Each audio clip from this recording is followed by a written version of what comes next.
यह भारत का वो कुंड है जहां भगवान परशुराम ने अपनी मां की हत्या करने के बाद अपने हाथ से चिपकी हुई कुल्हाड़ी से मुक्ति पाई थी।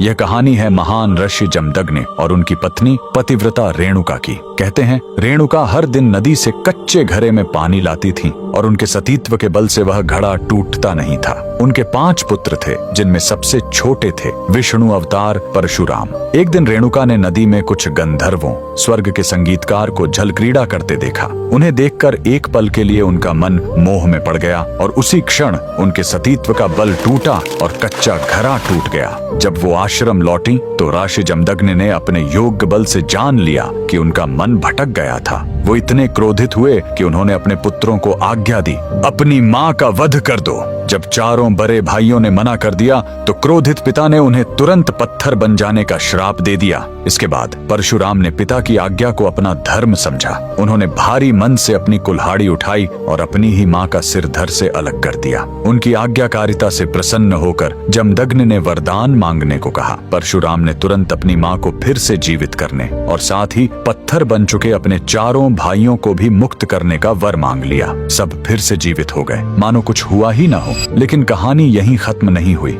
मातृ हत्या का पाप उस कुल्हाड़ी पर एक दाग की तरह चिपक गया और वो उनके हाथ से अलग ही नहीं हो रही थी। उस पाप से मुक्ति पाने के लिए वह दर दर भटकते रहे, लेकिन कोई भी तीर्थ उस कुल्हाड़ी को छुड़ा नहीं सका। अंत में वह पहुंचे पूर्वी हिमालय की लोहित नदी के किनारे और जैसे ही उन्होंने इस कुंड के जल को छुआ, चमत्कार हुआ। कुल्हाड़ी अपने आप उनके हाथ से छूट गई। यही पवित्र स्थान आज अरुणाचल प्रदेश में परशुराम कुंड के नाम से जाना जाता है। आज भी हर साल मकर संक्रांति पर हजारों श्रद्धालु यहाँ इस विश्वास के साथ डुबकी लगाने आते हैं कि यह कुंड उनके सारे पापों को धो डालता है, ठीक वैसे ही जैसे इसने स्वयं भगवान परशुराम को पाप मुक्त किया था। भगवान परशुराम को दिल से मानने वाले सभी भक्त कमेंट्स में जय परशुराम जरूर लिखें।